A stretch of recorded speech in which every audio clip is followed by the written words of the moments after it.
And now for the last part of this tutorial, the rendering part.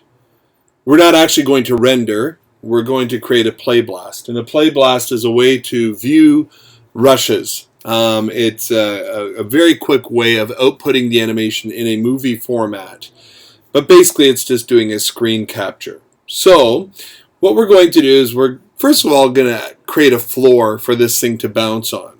So there's that "so" word again. I'm going to create a polygon plane. And then I'm going to scale it up so it basically covers the grid. That's great. Next, what I'm going to do is set up my scene here a bit. So we'll just kind of zoom in here, and I want to create a bit of an interesting, oops, we'll try that one more time. There we go. Bit of an interesting view here. So we'll create it so it's got a bit of an up view when it's at the top of its bounce. That looks pretty good. All right. And we're going to go ahead and set up our render settings. Now, this is kind of unnecessary, except that I want you to learn where these settings are. So part of what I'm about to show you really doesn't affect the play blast that we're going to do, but it is relevant for all of the other renders that we will do in the future. So let's start off by looking at our render settings. Here's the window, and I'm going to open it up all the way here so that you can see what I'm working with. First of all, we'd want to name this. So I'm going to call this assignment 1, or I think it's assignment 2, there we go, underscore perp ball bounce underscore 3D. Then I'm going to choose our image format. For this class, I'm going to want you to work with Targa files.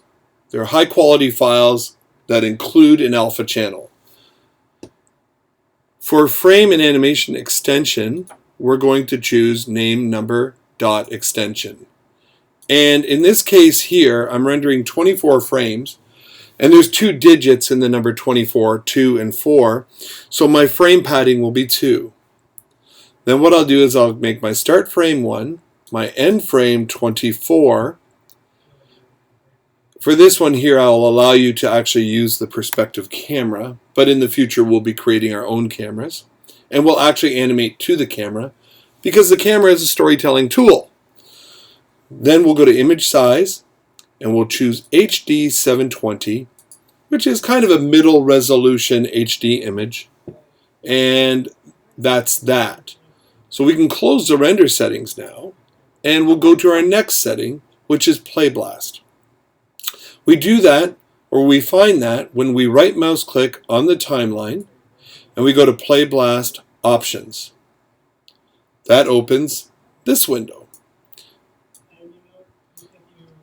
In this window, I'm going to deactivate Show Ornaments. I'm going to choose, I guess AV Foundation is my only choice here, but for your purposes, you would be looking at QuickTime. I'll choose H264 as my format. My display size will come from my render settings, and my scale will be 1.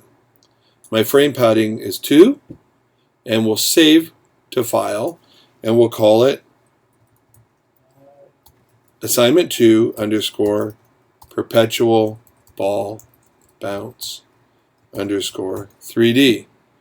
If I click on browse, you can see that it's saving it to my project in the movies folder, and we're good to go. So I'll hit Play Blast, and it will do that, and then it's going to open up a QuickTime window, and if I play that animation back after telling it to loop, which is Control L, we should get a looping animation.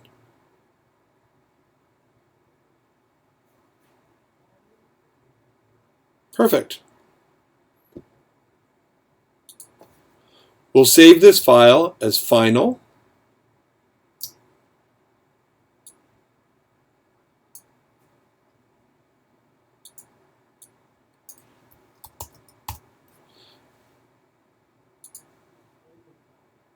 And we're almost done.